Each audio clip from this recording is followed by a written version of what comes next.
Hello, everyone. Good evening, good morning, good afternoon, wherever you are. Welcome, everybody. Please let us know how you're doing in the chat, where you're coming from. Love to say hello. Hope we have a good crowd tonight for this webinar, but always happy to see everybody.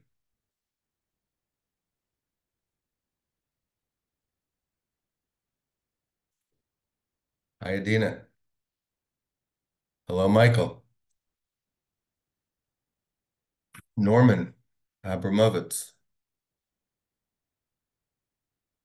in Cupertino. Hi, Sarit, always with us from Beersheba. Hey, Valencia, Spain.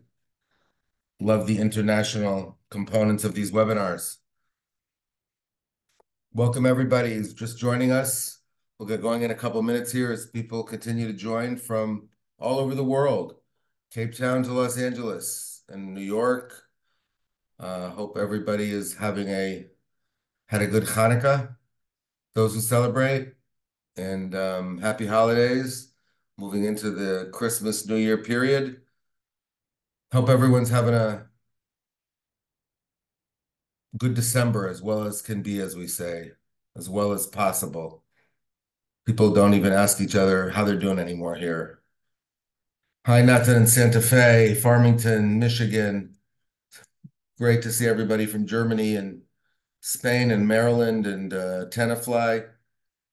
I'm Jay Shofet coming to you from SPNI, Chevra Laganat Teva.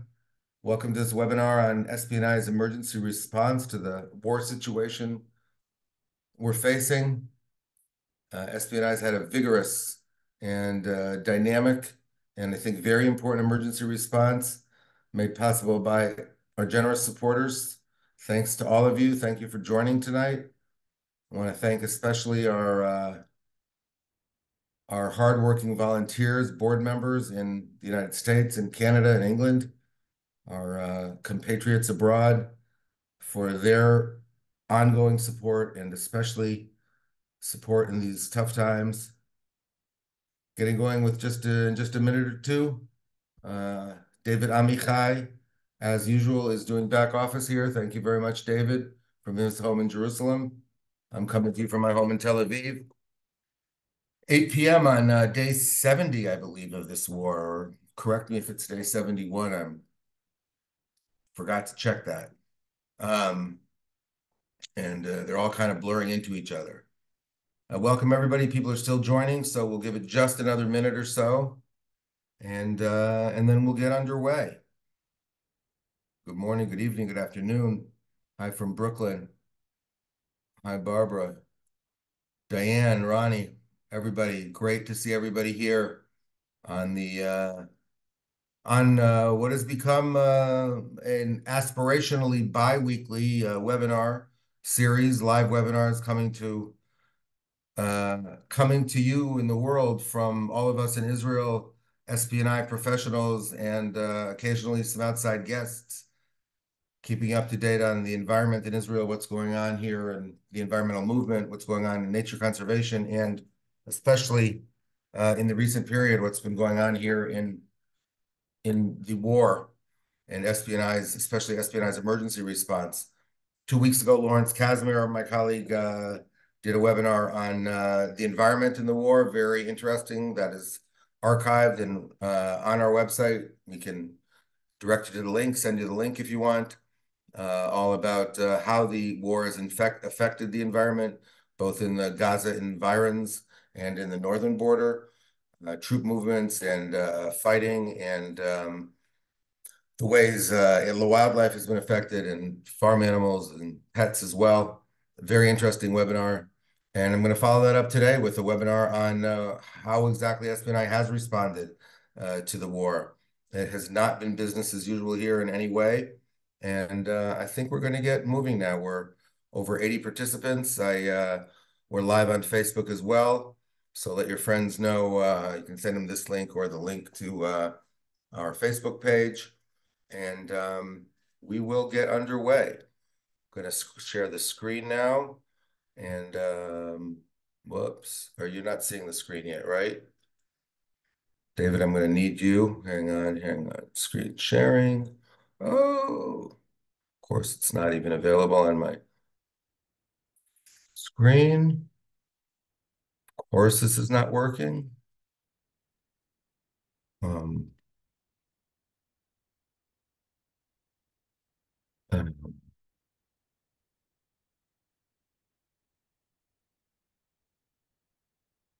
sorry, everybody. Just worked and now it's not. 1 second.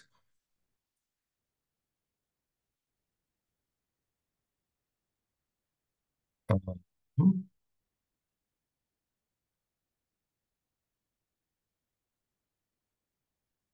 Okay, now let's see. Yes. Okay, everybody seeing that? David, I need a confirmation or something.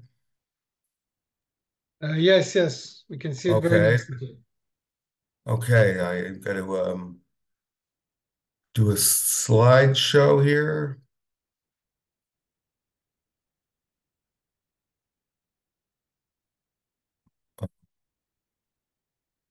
Slideshow. Okay. Great. So, Israel at war, I'm going to take you back to the beginning here and go through in about 40 minutes what's been going on in Israel and what's been going on in SPNI. Um, I'm not really seeing the chats while I'm doing this. So, David, please keep your mic open and let me know if there's anything that's not clear or anything's not showing up. And we shall get underway here. October Sure. 7th, everybody woke up early Saturday morning, Simchat Torah, to sirens all over the country for the alerts of incoming rocket attacks and missile attacks. A massive attack all over the country at 6:30 a.m. on Saturday. By 8:30, everybody knew that there was something big going on. People were texting people from the safe rooms in the kibbutz and hearing gunfire, and the morning and early afternoon unfolded in total chaos. And for those of you who are up early in the States, certainly those of you in Europe probably awoke to some stuff going on here. And by mid late afternoon here, the beginnings of the size of this tragedy were unfolding. I'm sure you all know that by the end of that day, Hamas terrorists were basically controlling large chunks of the Gaza, what we call the Gaza envelope, or Tef Aza, the area that surrounds the Gazan border. Thousands of terrorists broke through the fence. There were simultaneous attacks from light aircraft and from the sea. Some of them were thwarted, some of them were not. After probably a couple thousand actual armed terrorists broke through the borders and the border fence and entered kibbutzim, many other Gazan civilians did, and it was total chaos and actual um, active war for 2 or 3 days in the immediate period of October 7th to 8th. That was Saturday, Sunday. I think by Monday, Tuesday, we'd more or less regained control of the area, but I think it took until the end of the week before we really felt the terrorists were cleared out. But already on the morning of October 8th, we began to evacuate the army began to evacuate civilians, and the civilians began to flee from the north as well, the northern border, as Hezbollah threatened to attack and began to send missiles over the border. And the threat in the north was that there was an attack planned of terrorists coming over the border as well, and there were attempts, and there have been attempts in the last 70 days of terrorist incursions, including from light aircraft on the northern border as well. Um, Within a couple days, a couple 100,000 Israelis had left their homes.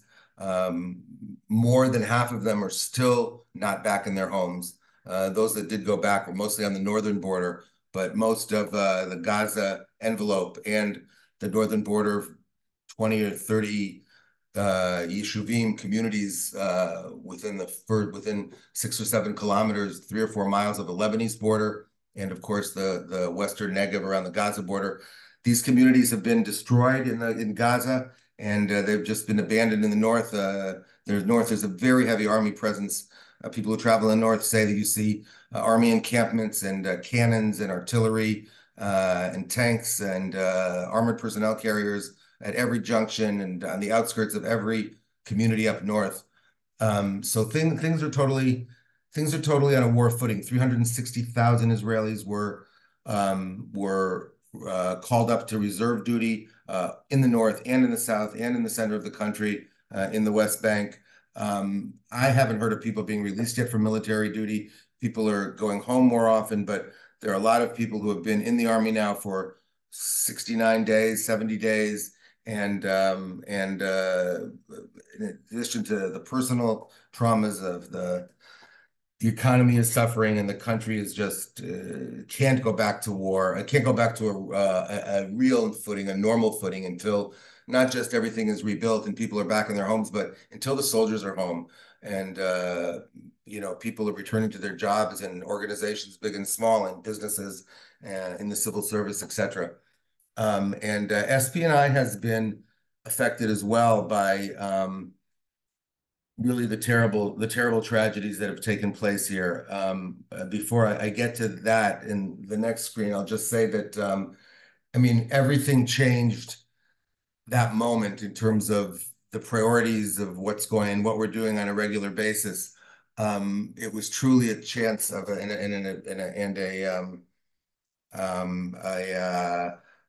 um, it's an inevitability that everything has changed. I mean, what happened that day was the murder by terrorists of about 1,200 civilians and soldiers who came to fight, and the taking of at its peak, we thought about 240 hostages were taken. We thought alive, presumed alive, through by the Hamas terrorists, and ferreted back to Gaza in vehicles. This has been the most open and painful wound of Israeli society ever since then, and this is what I'll talk about in 1 second. I just the screen here seems to be misplaced, but we were talking about celebrating the 70th anniversary of SPNI. We were founded a month ago, November, 70 years and a month ago in November 1953. We were going to begin in November 2023, celebrating 70 years of protecting nature for society.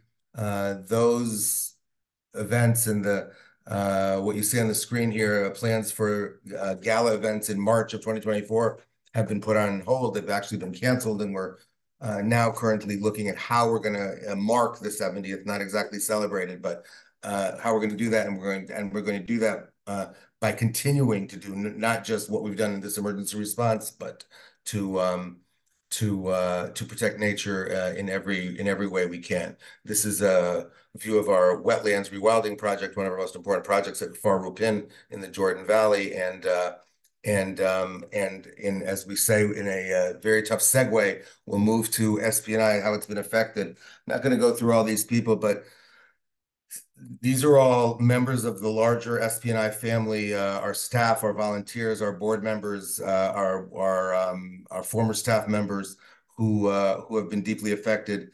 Sylvia Ochayun, up in the upper left of the screen, is the sister of Ayala Ochayun, who many of you have met if you've been to Israel. She is the personal assistant to SPNI's CEO, currently Dan Alon, but since that has been her job in SPNI since she started in 2005, really one of the main cogs of SPNI.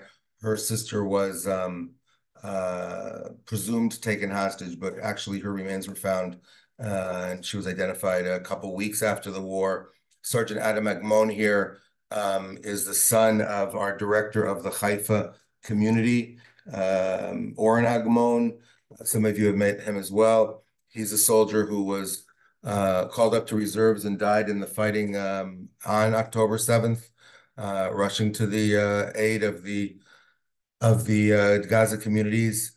in Bar Hyman here down at the lower right is very tragically was taken hostage, was listed as a hostage, and she was, we just found out last week, 4 or 5 days ago, that she has been declared dead, um, uh, killed in captivity. And she is the uh, life partner of the son of Nirit Levy, one of another a valued worker. She's our director of civil science and lives in one of the Gaza communities. So we have been mourning on a regular basis. Many of these people were killed or taken hostage right away, and some of them over the last couple months, their deaths they've either been killed in action or their deaths have been reported. Um, and you know, this is just a microcosm of any large organization in Israel, and so many Israeli families. And so what did we do? Our emergency response, and this happened literally already on October 9th. On Sunday, everybody was in shock. Um, but Dan was already on the phone, Dan Alon, our CEO, to senior staff.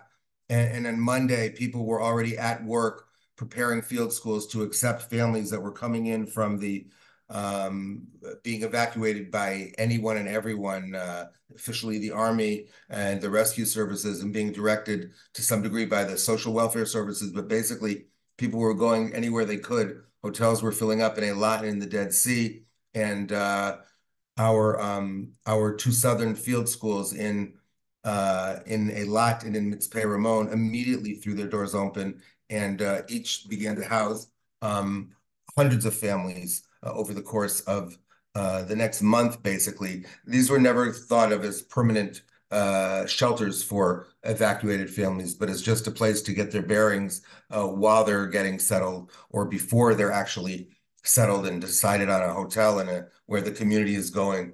Um, and this went on really for the month of October into early November, and it is still going on to a small degree.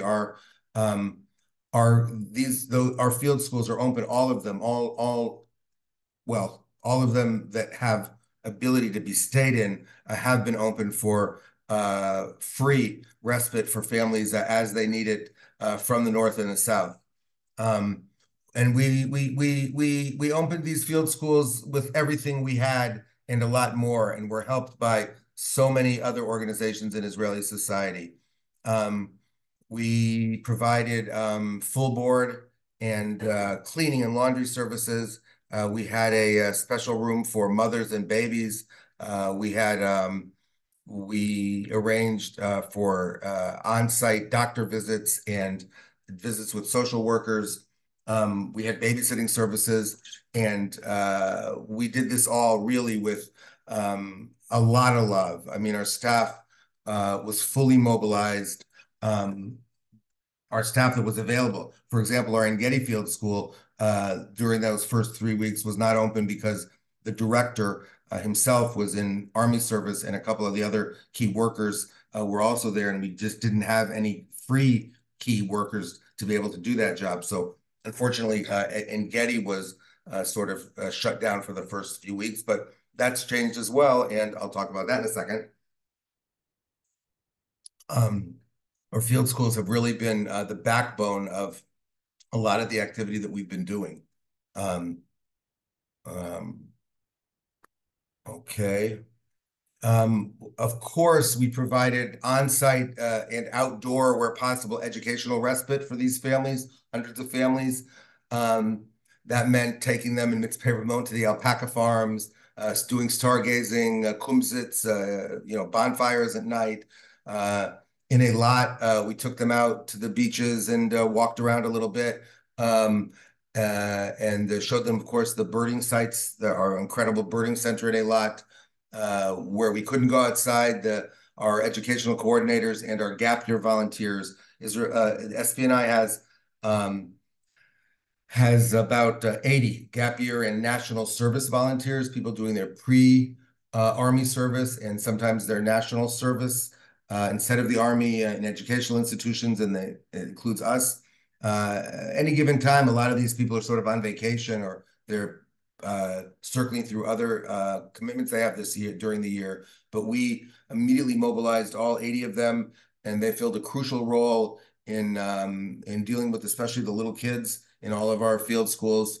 And they're still working very hard, as is all of our staff. Um, some of these service volunteers in those first few 3 weeks, uh, basically during the month of October, were also volunteering in Jerusalem, in Eilat, and in Ashdod, where the hospitals in those cities, and in Beersheba, excuse me, where the hospitals in those cities were accepting mass numbers, especially in Beersheba, massive numbers of injured and wounded. And the medical staffs, and there were no frameworks, no preschools, no kindergartens, no schools working at the time.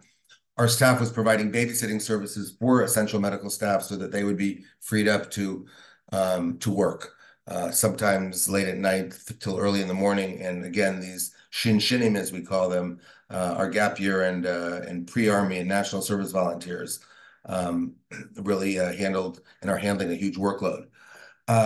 This was made possible. This came at a time when SPNI is taking a huge cut in our income. Many of you who support us know that in a regular year, about 2/3 of our income is self-generated through the people who stay in our field schools and guided hikes and tours and family activities that we do on a daily basis all around the country. Our birding centers and educational guiding for the school system. And October, November is the peak season. It's when our field schools are full and our educational guides are out and the busiest they are. And of course, all that came to a crashing halt on October 7th.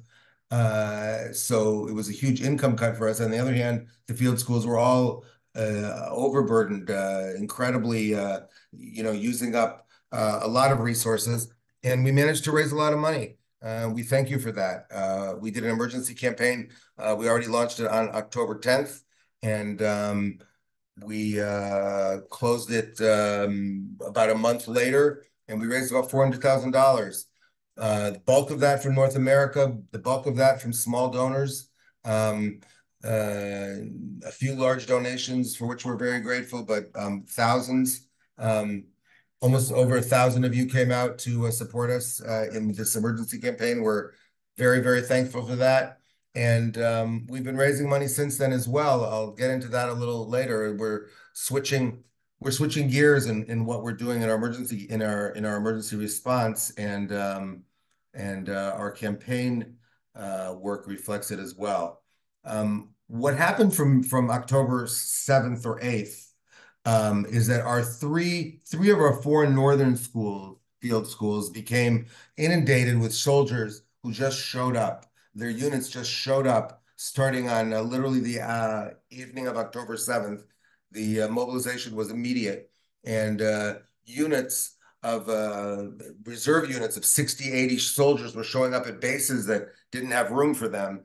They were told to sleep in tents and eat battle rations, but at our field schools in Achziv on the coast near Nahariya, at Kibbutz Snir, that's our Mount Hermon field school at the foothills of Mount Hermon, and in Katzrin in the Golan Heights. These three field schools have, and from October 7th, have been literally full to capacity with soldiers from various army units stationed in the north. Many soldiers have already rotated in and out. They're on the move. Also, our field school in Mitzvah Ramon is currently housing a group of 20 soldiers who are learning rappelling at the crater.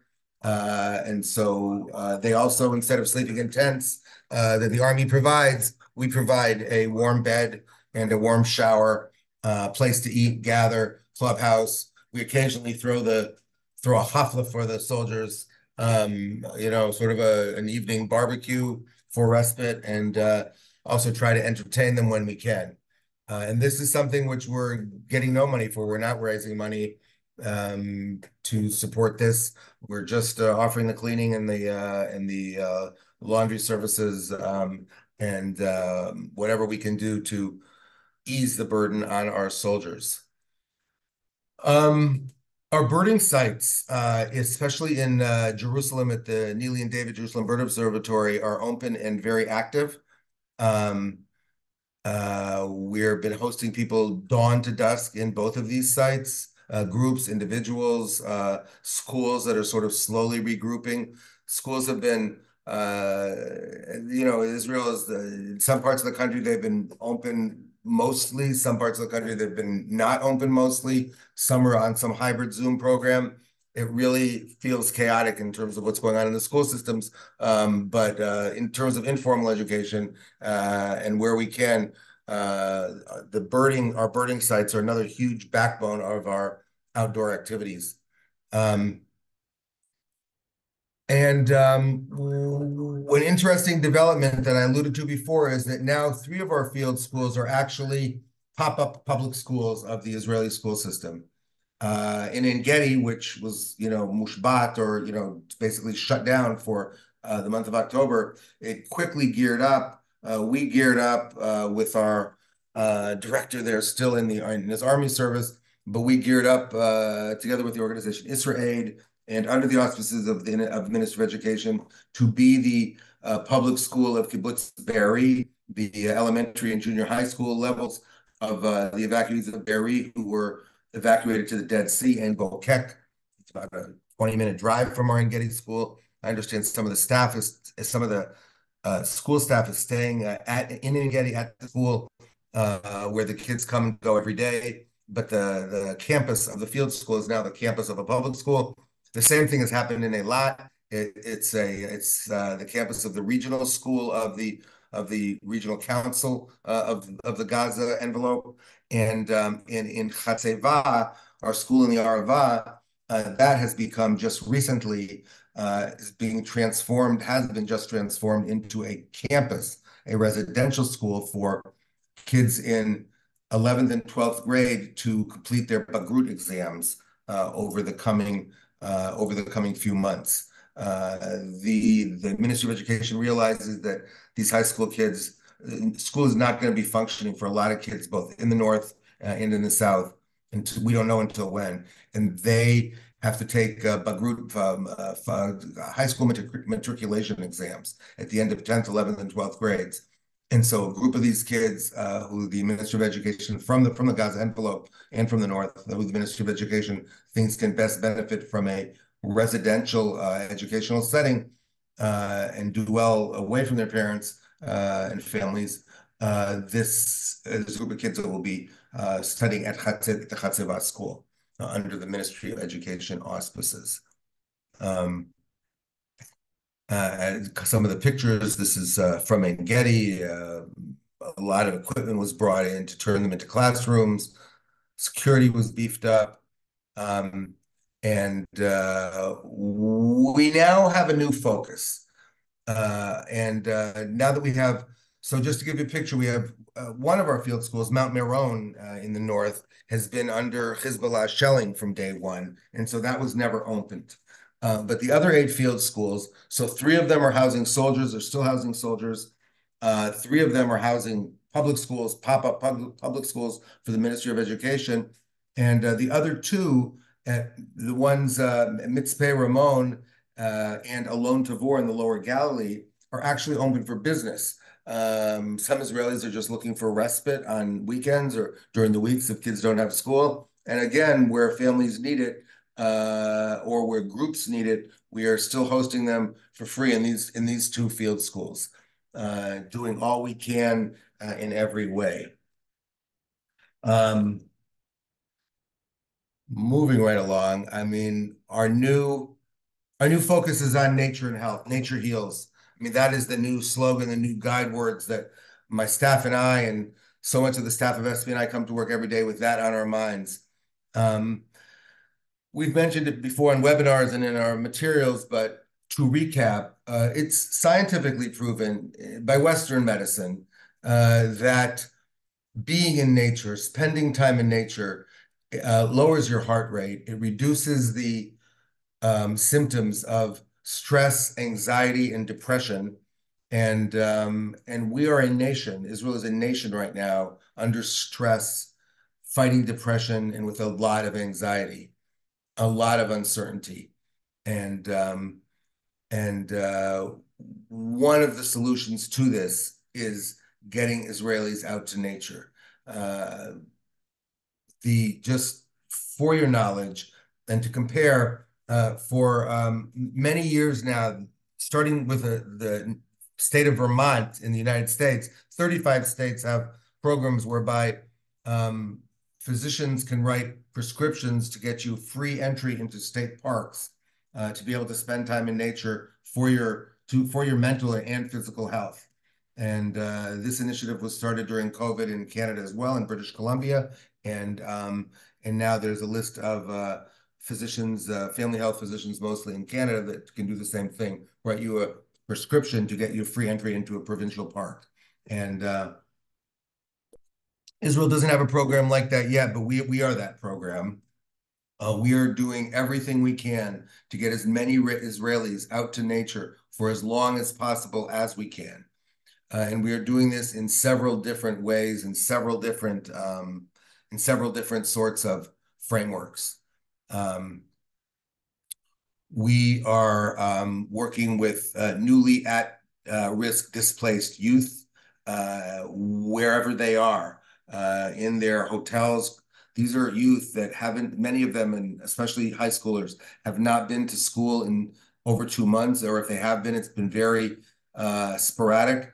Sometimes if there is school, if school came back in the last few weeks for some of them, they don't have the motivation to go. And they're both from the north and the south. And when they're in these crowded hotels with their families, where many of them, most of them have been living in crowded lobbies and in crowded hotel rooms without privacy, we're just trying to get them out as much as possible on a daily basis.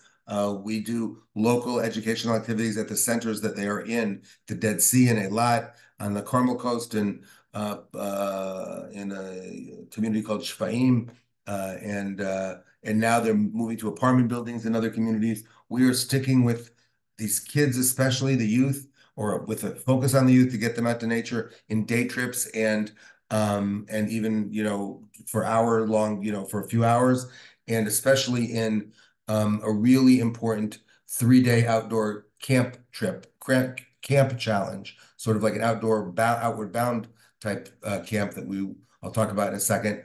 But we're getting families out. We're taking these kids out for these outdoor camps where we gather 30 kids. We've done this now for the last 3 weeks. We've already done it with close to 600 kids in groups of 30 to 40, where they spend 2 nights sleeping out under the stars, 3 days of challenging hikes in the heart of the desert.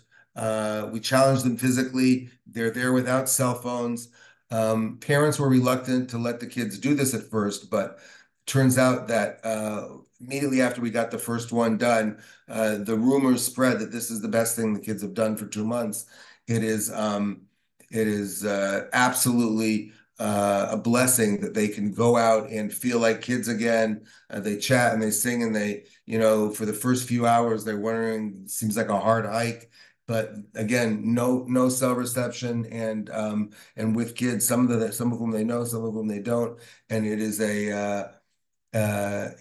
it's truly been a blessing for these kids. It's been written up in some Israeli papers. One of the guides went out to just meet the kids at the beginning of the trip, and they convinced him to join for the first section of the trip, and he wound up spending a whole day with the trip, and wrote about that in Israel Hayom.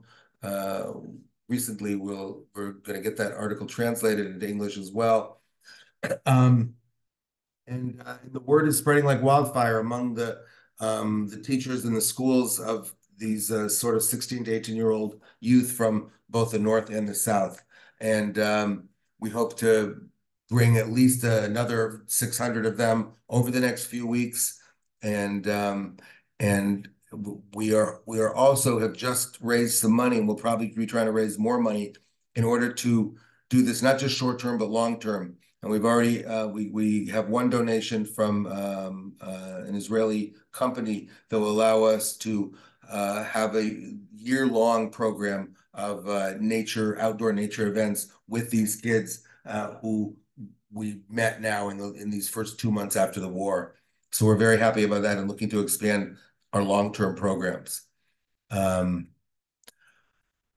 But in general, what we're trying to do very across Israeli society is to change the paradigm from being in nature as sort of a nice to have luxury of a healthy society to truly a core value and core activity of a healthy, resilient society.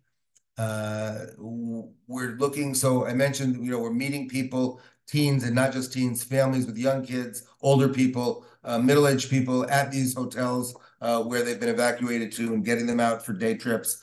We offered free bus trips in Israel over the weekends, mostly over the weekends, Thursdays, Fridays, Saturdays. Bus trips that go out for like half a day. Sometimes we were running them two times a day from these places where from the centers of where the evacuees are. We've sent several thousand Israelis on these free trips already. Hanukkah, we had 2,000 just over the days of Hanukkah. Everybody reports it's been great. By the way, the director of public health of the Israeli Health Ministry says that, and it's a time when Israelis are there's a huge increase in drug use in Israel, both prescription and non-prescription drug use. And the director of public health of the Ministry of Health called for creative and non-pharmacological ways to reduce stress, anxiety, and tension. And here we have one of the very best. And what could be more natural than spending time in nature for us natural primates? And we're looking to partner with for the longer term, with organizations that deal with trauma and mental health. We're constantly reminded that, especially these kids from the Gaza border, who are 16 to 18-year-old today, they didn't just suffer this incredible trauma and ongoing trauma of October 7th. Almost everybody with family and friends and teachers and students who were hostages and who were killed or are in the army and are in active fighting in the north and in the south. A lot of these kids, the ones who grew up in the Gaza envelope, have been post-traumatic their whole lives. They live under not constant missile barrage, but the threat of missiles falling at any time. And over the last 15 years, Hamas has sent the occasional missiles to the center of the country in Tel Aviv. It happens every few years. But in the Gaza envelope, it's been happening on and off. Sometimes periods of a week or two, sometimes a few months go by and there aren't any, but kids grow up and knowing how to get to shelters in 15 seconds. And I mean, this has been a traumatic backstory that is, I think, not getting enough press in thinking about how Israel is going forward in terms of all the trauma and post-trauma that Israeli society is facing. And getting kids out to nature, by the way, is the way to make sure that it's a way to help ensure that trauma doesn't turn into post-trauma, that it doesn't rise to the level of post-trauma diagnosis, because stress and anxiety are being dealt with by spending time in nature. And by the way, my staff tells me I should spend more time in nature. My wife does as well. We are, as a chevra, the Chevra L'Haganatat Teva, we are finally taking a break and not taking a break, but we're beginning to think about how those of us who work in the headquarters and are not out there in nature, which is a good chunk of the workforce, how we are going to get out to nature. We discussed that today on a company-wide call. One of the things that Dan has done, so Dan Alon, our CEO, many of you know, took over just in June of this past year. So he was 5 months in the job when October 7th happened, but he does have the benefit of being 28 years in SPNI. He's a birder and was a director of birding for 26 years, a national role, and was a deputy director general in the year before he became the CEO. So he brings a lot of experience and a lot of ideas and vision to the chevra, ideas and visions which were just beginning to take shape, and we were all writing work plans for the 70th, and how we're going to unveil everything. And October 7th happened, and Dan himself did just a huge switch and has been 24/7. I mean, we were this Saturday, it was Saturday morning when this happened, but Sunday morning, Dan was already sending all of us senior staff WhatsApps about the field schools opening and about the fact that we're going to have to raise money. Uh, by Tuesday of that week, most of the senior staff in the headquarters was back in the were back in the office, um, and we did not miss a beat in getting everything running. Dan had a vision to open the schools as well as possible, and also to, by the way, to do this with incredible participation of so much of Israeli society. I mentioned it before, but I wanted to give a shout out to Brothers in Arms. They helped equip these field schools for the evacuees. We on the first day they arrived, or the second day, the director of the Mitzpeh Ramon school realized that a lot of the teenagers didn't have what to do. Literally that day, the Brothers in Arms truck, Brothers in Arms was a protest group for the judicial reforms, protest against the judicial reforms that had happened in over the last 9 months of the country since the current government was elected, and they formed an amazing logistical center, like in the first days of the war, and have been supplying so many Israelis with so much equipment, and the army with equipment, and in general, just being a huge sort of shadow government for that first month when our own government seemed fairly paralyzed and not effective. Seems not very different today, but at least it's gearing up and things are happening. Brothers in Arms showed up with bedding and cots and bathing suits if we're taking the kids to the beach, and sports equipment and soccer goals and basketball hoops, and they've been just incredible. I mentioned Israel Aid. There's a lot of organizations in Israeli society that have been providing food for the soldiers on a regular basis in our field schools, and all sorts of ways to fill in the gaps.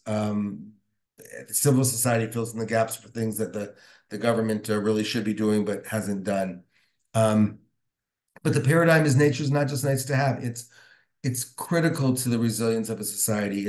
The Japanese have practiced forest bathing for millennia.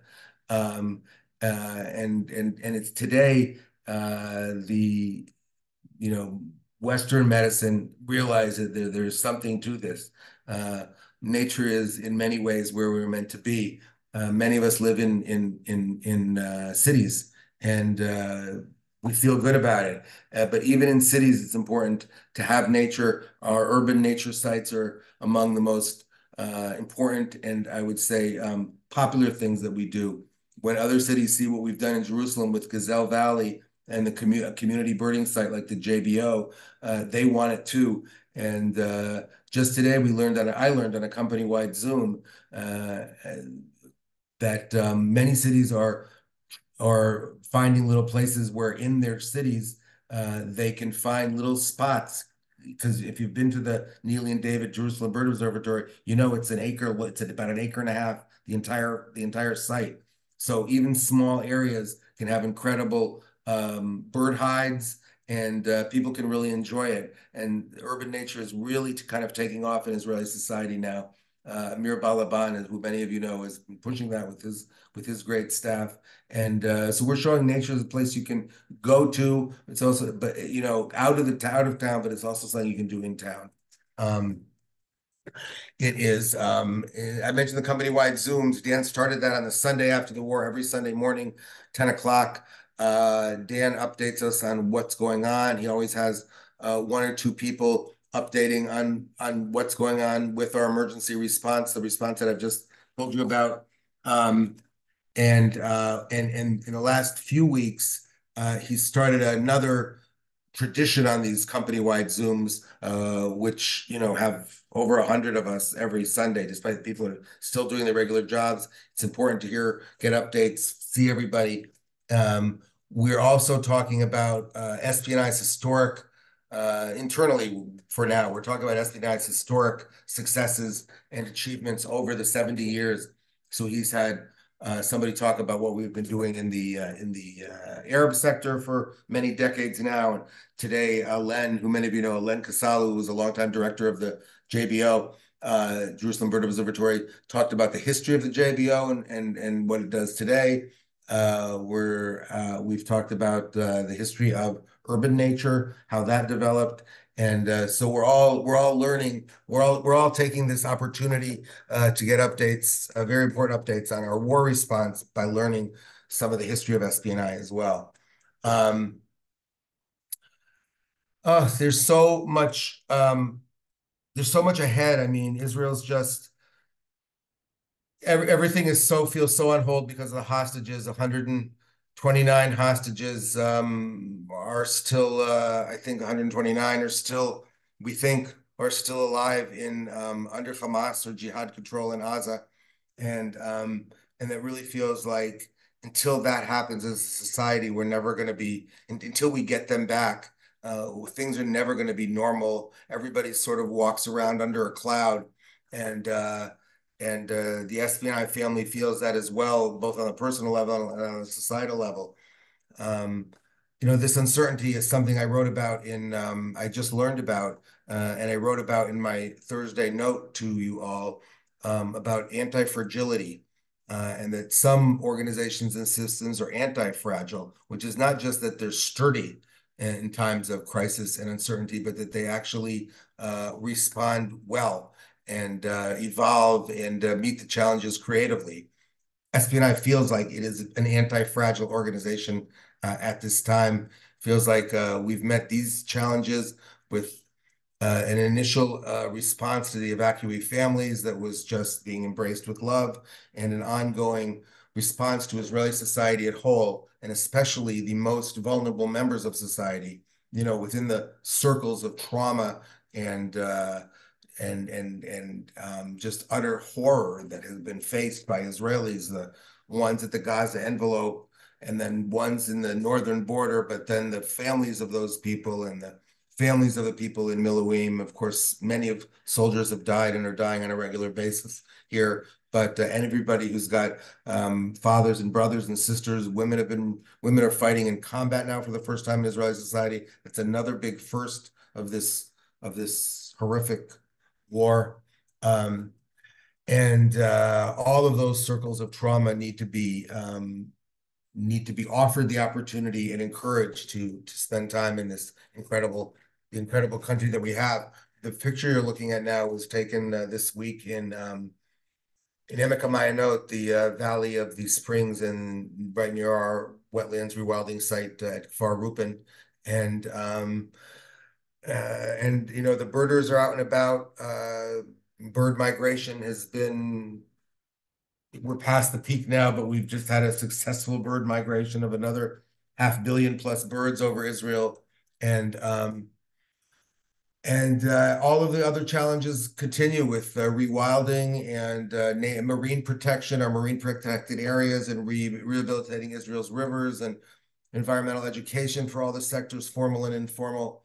And especially now, focus will be on rebuilding the Gaza envelope. I mean, communities were destroyed, burnt down. Heavy equipment has been maneuvering. A lot of the land needs to be rehabilitated. Agriculture has been hit. We want to make sure that in the authority that has been established to renew this area, we have a voice. And we do have a voice. I mean, we're already working with them very closely, and our planners are embracing a vision of a sustainable development. We don't want to build another settlement community in the Gaza envelope. We think we should stay on the footprint of development that exists already. Uh, and we want to make sure that the beautiful Dome, the fields of anemones in the south, in the Western Negev, and the beautiful fields for hiking and Tulim by families, really all year round, stay accessible and beautiful and maintainable, and that the transportation networks and the infrastructure as this area is being rebuilt is thought of very sustainably, and of course with renewable energy. Solar panels on rooftops of all the renewed buildings. It's a great opportunity to sort of like take a little piece of Israel and start anew and make this incredible, sustainable, renewable, clean, beautiful, easily accessible by nature and in nature area of the country. And that's the vision that we're beginning to advance really multidisciplinarily in SPNI right now, and with the government that exists and the authorities that exist now. But we are hoping for change.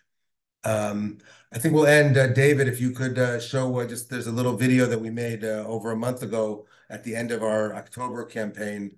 Many of you might have seen it. If not, it's just a minute-long video that to thank you all for your support. I thank you very much for listening. It's a minute, I think a minute 20-second video, and then I'm here for questions. If you have Q&A, and I see there's one or two, and I don't know, there may be some in the chat, but let us know if you have any questions. And appreciate everybody being here tonight, and wish I had optimistic words about what's going on in Israel. But at the moment, all I can say is we're all doing the best we can, hoping for the best, and we know, by the way, it's not easy. I was in the States and Canada in October, felt anti-Semitism and anti-Israeli sentiment from so many people I talked to in Toronto and Austin and in Chicago.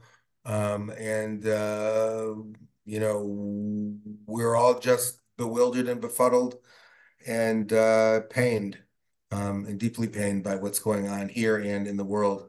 But we'll end on a somewhat positive note of our response to these evacuee families in the first month of the war, and I'm here for questions, and we're always here for questions. And as Israel opens up again, God willing, when it opens up again, and you come back, we're going to show you some of this incredible stuff, the nature heals, and the rewilding and all of the stuff we do. Rewilding and resilience. That's my new slogan. Our two twin challenges for 2024: rewilding and resilience. David, if you could play that video, that would be amazing. Thank you.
Thank you, David.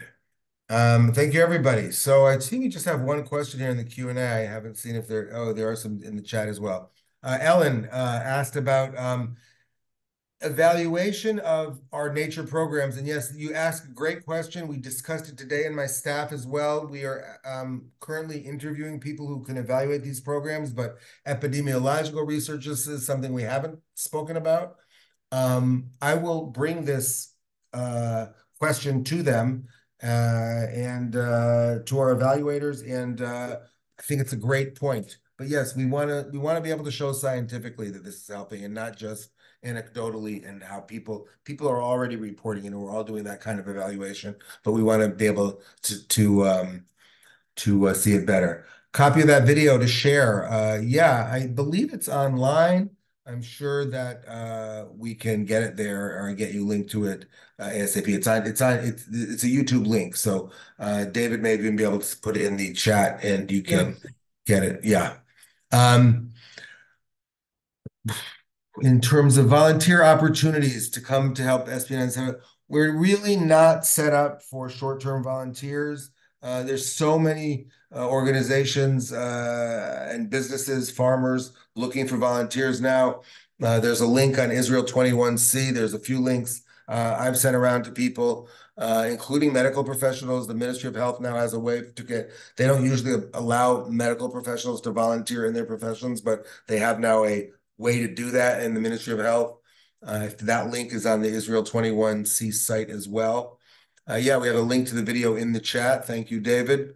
Um, but if you're in Israel on your own, I mean, we can't provide housing or anything like that. If you're in Israel on your own, definitely contact us. We might have ad hoc volunteer opportunities in our cities and or our field schools, working with various educational teams or in citizen science, for example, and monitoring, if that's your thing.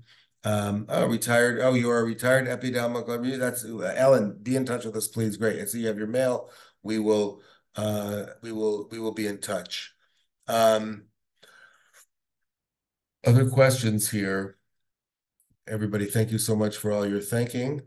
Um, really, we couldn't do it without you. Um,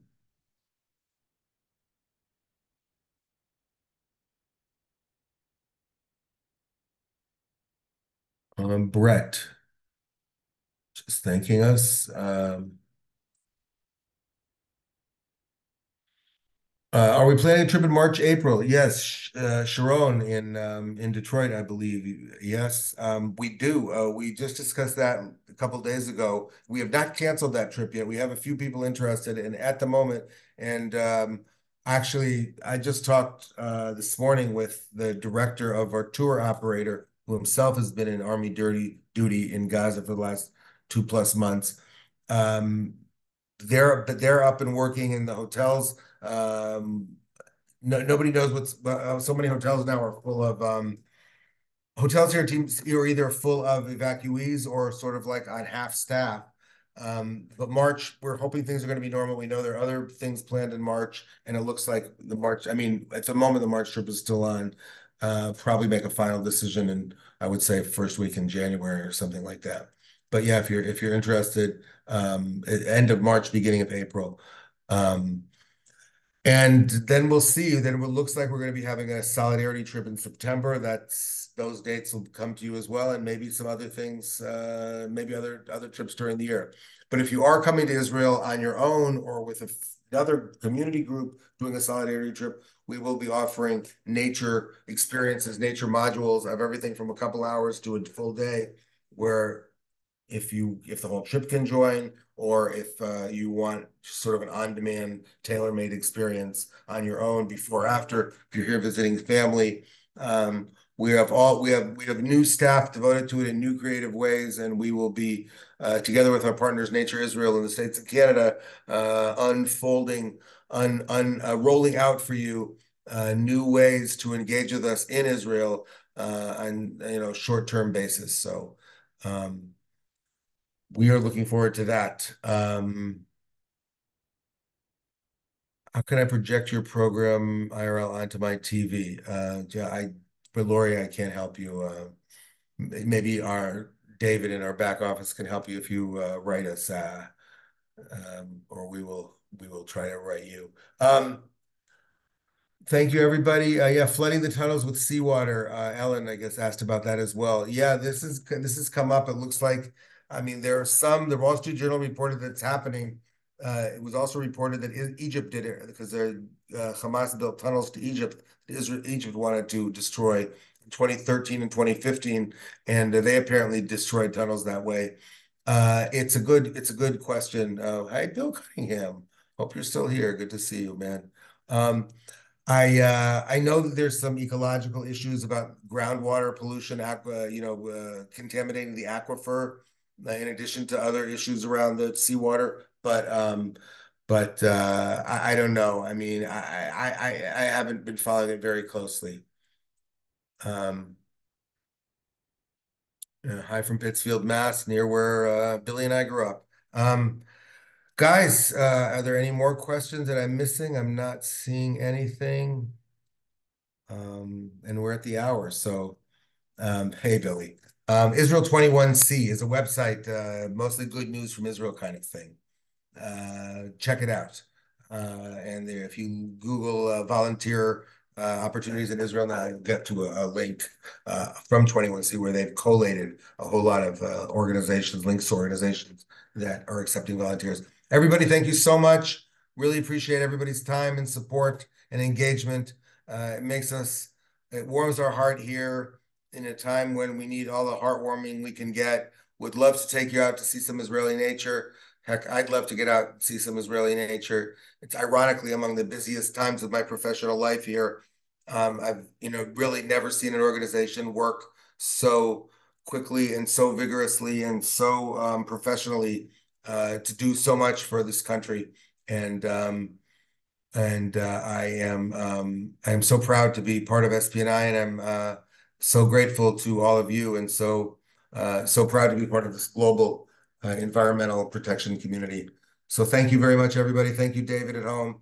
Big shout out to my staff, Lawrence Casimir and Barry Sheridan, and our colleagues in Nature Israel, Rachel Kanar and Jess Lewis and Maya Norton.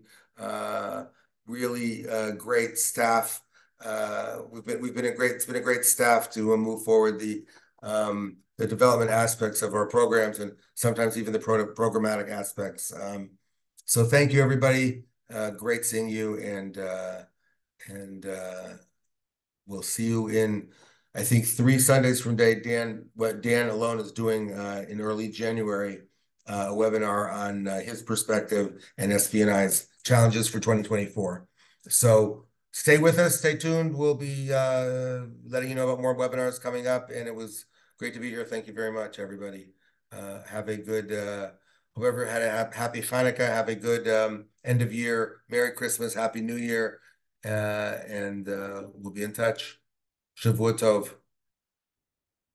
Have a good week, everyone.